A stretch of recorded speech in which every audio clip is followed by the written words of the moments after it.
much time to give it some freedom.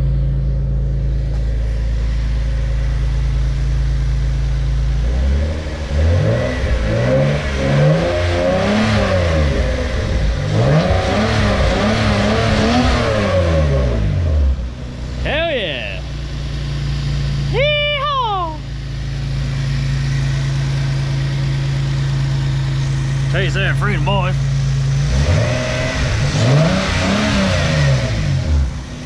Damn, that sounds good. But I really gotta stop playing with this. Go back to over there, right behind there. I really like playing. Alright. I really want to play Supra today. God damn it.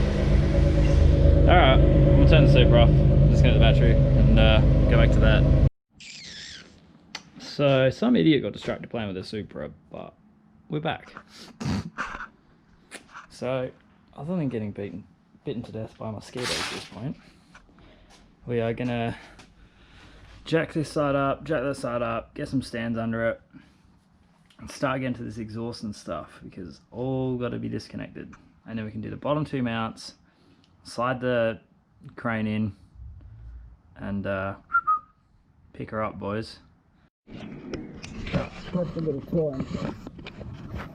So the sump is a little bit bent.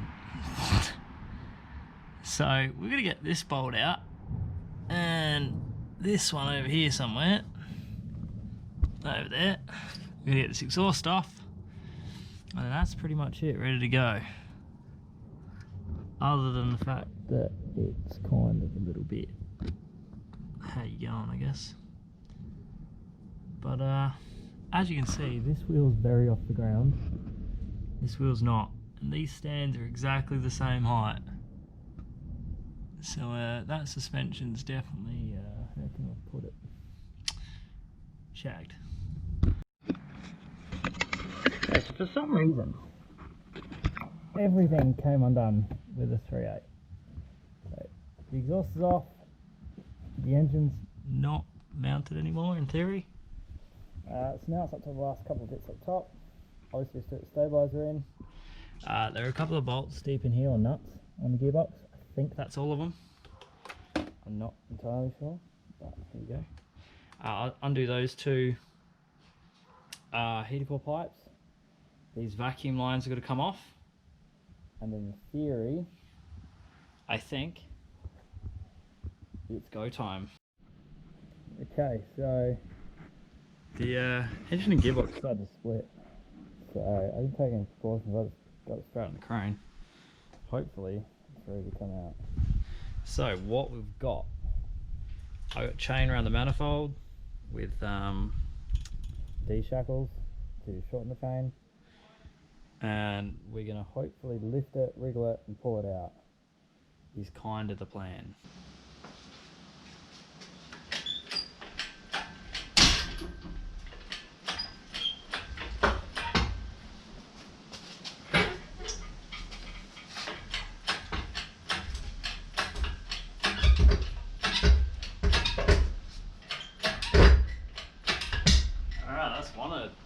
At least.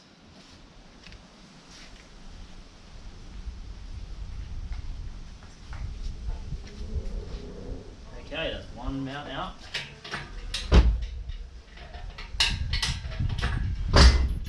Two mounts out, boys. Just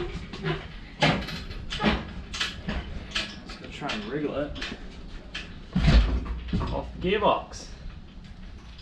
Hell yeah, dudes. Just Subaru things. That's out. It's that simple. Hell yeah. My dudes.